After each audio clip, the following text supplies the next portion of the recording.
to talk about game shows, I'd like to bring to the stage usually our videographer, Cyndi Seidelman. Is that how you say your last name? Cyndi Seidelman.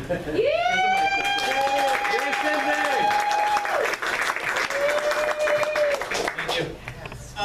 Usually when Jeffrey does this show, as you can tell, he always has a nice little martini.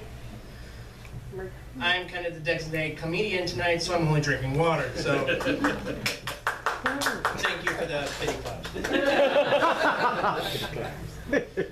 Well, pretty much I was raised on game shows. I mean, I learned how to read and spell via Wheel of Fortune and Scrabble. I learned how to add by watching Jeopardy and the $25,000 Pyramid. Yeah. And by that I mean I'm a better mathematician than Dick Clark ever was. But unfortunately, I learned dating styles by The Love Connection. Yes. Now, as everybody knows on that show, they would show tapes of bachelors or bachelorettes, people in the hopes to get a date. Well, I tried that recently. Didn't go too well. I sent them out to various people and I did get one date. Unfortunately, it was to City Hall to get a restraining order. It's the last time I tried to date on X2.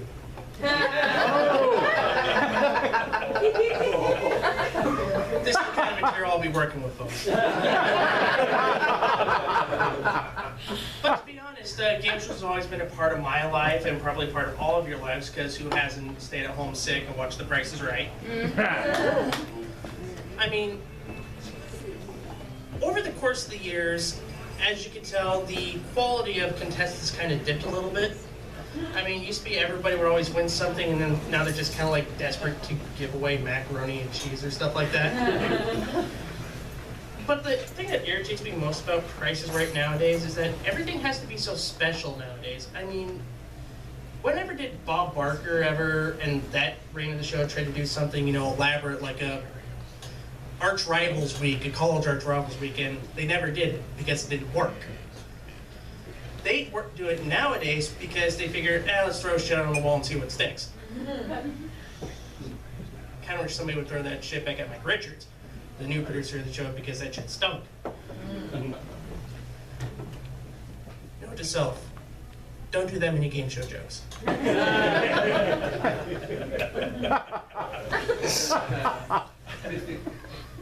Nowadays, when it comes to game shows, I gotta admit, it's still a calming presence to me because they invoke so many emotions.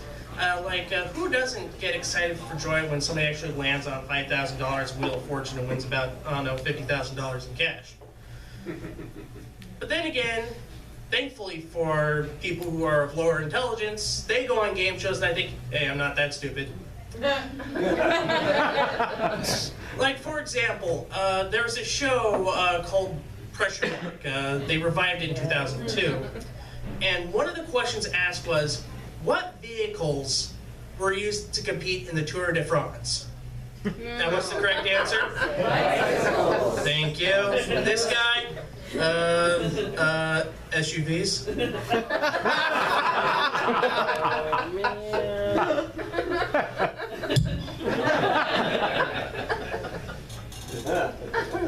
But unfortunately, it does get worse. I mean, you've all pretty much heard of the stereotypes that are around our great nation of ours, that black people aren't that intelligent, or sometimes aren't that intelligent. It's just a stereotype, it's not true, and if you believe it to be true, you're a racist. Note to self, don't do any racist jokes. On the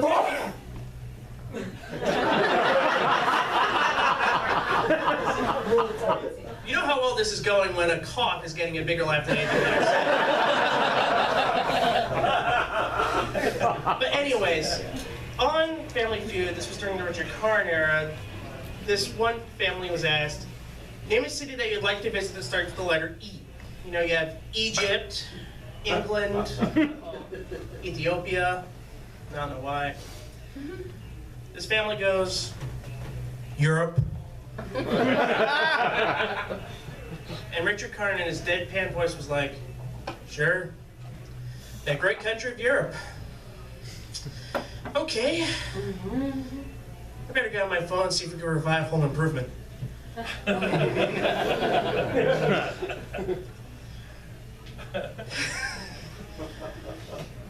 Another thing that I want to point out about Paul Lynde is that the story about the poppers is true.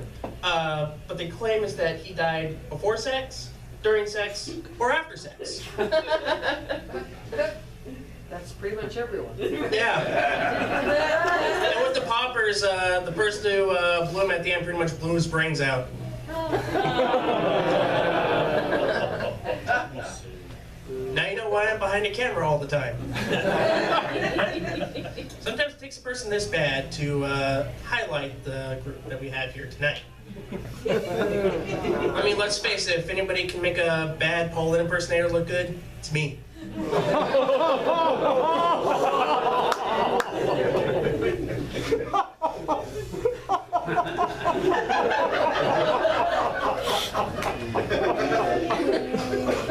It's also the butt end of a few jokes, especially on the Peter Marshall roast. Yes, they actually roasted Peter Marshall. Why? That's still one of Hollywood's greatest mysteries, because one of my favorite Raven Bird jokes was, who is Peter Marshall? That was the joke. There's an elaborate setup, but I don't have much time for that. And plus, I'm not Raymond Burr. I'm not that fat. Well, Jeffrey is, but not me. Paul Lynde got roasted by Peter Marshall by this line. Peter's done a lot of shows on his own, most of them canceled. Just to show you that America still has good taste. Unfortunately for us, that gave us a Peter Marshall Saturday Night Special, which, in all accounts, makes me yearn for the Paul Lynde Show. And if you know how bad the Paul pretty much the home of more obscure knowledge than Wikipedia. It's going well, isn't it?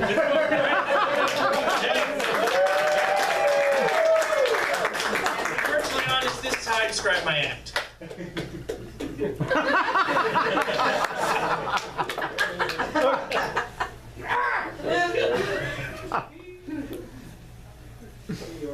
I think this is my career after tonight. That's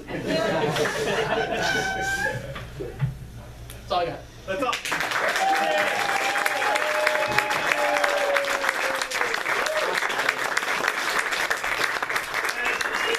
You're a big game show fan. Yeah. What's your favorite game show? I have like a top 5. Wait. I know, it's That's- just ignore it. It's Don't step on that one. don't step on that one. Nah, he's been used to being stepped on by down one. Looks like the Paul Lynde impersonator is trying to come through. Why are you dressing like Charles Nelson Riley? Your top 5 game show. Yeah, let's get some comedy out of it. No, what are the top 5 game shows? $100,000 pyramid. Okay. Basically $25,000 pyramid, $100,000 pyramid straight too. All even squares with Paul St. Paul. I also like card sharks. Yeah. Interesting choice. Right, because let's face it, Jim Carrey's one of the best underrated game shows of all time. And there's Double Dare with Mark Summers. No, not Jeopardy. That's my show. That's my show. That is my show. I'll tell you this, I have gone on record by saying it put me to sleep more times than Joy Painting with Bob Ross.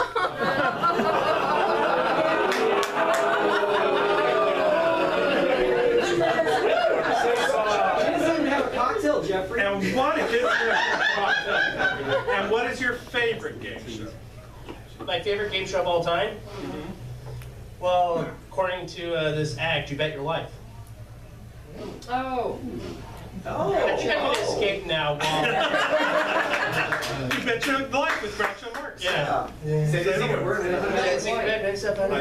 love Groucho. Really? Yeah, I love Groucho. Groucho's one of my heroes. You know, rumor has it that Paul Lynde actually loved Groucho. Yeah, everybody loves Groucho. Yeah. Yeah, I love Groucho. I love Groucho. So what are your I love favorite game Groucho. shows besides Jeopardy? Jeopardy. Pretty much Jeopardy. Just Jeopardy? Yep, yep. And on my top 5 reasons to watch Jeopardy is because someday Alex Trebek is gonna fuck the hell out of me. Well, some dust right now, so. I'll take some of that dust. His dust is a lot better than my whatever I have. I'll tell you that. 70 years. I don't know how he is he damn good looking or what? Sexy mustaches for 1,000. Oh. For Jeffrey, it'd be the Daily Double. Ladies and gentlemen, give Cyndi a round of applause.